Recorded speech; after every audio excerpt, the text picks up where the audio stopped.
Capacity असलेले, तयारी असलेले अशा लोकांनाच तिकीट दिली जातील.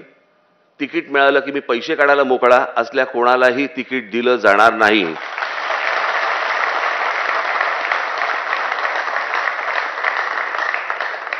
कोणालाही तिकीट दिलं जाणार नाही.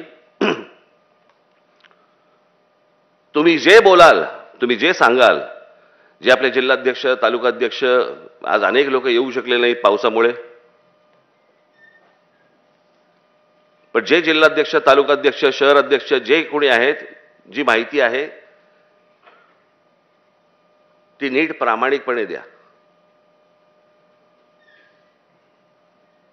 कारण तुम्ही दिलेली माहिती देखील चेक केली जाणार.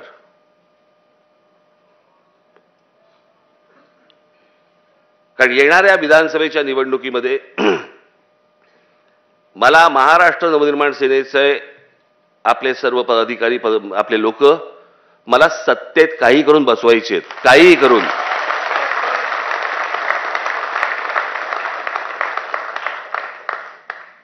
अनेक लोक हसतील, हसू देत, काही कारण, मला काही हरकत नाही त्याला.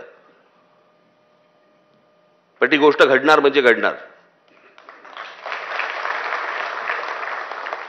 सगळेच जण आम्ही त्या तयारीने लागलेलो आहोत. तुमच्यापर्यंत ही सगळी लोक येतील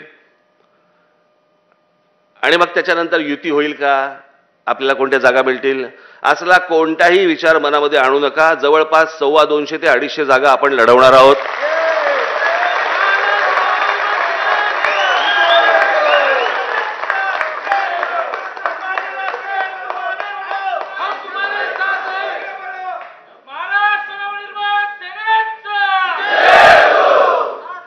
तुम्ही किती मोठ्याने घोषणा दिली याचा अर्थ तुमची वर्णी लागेल असं समजू नका.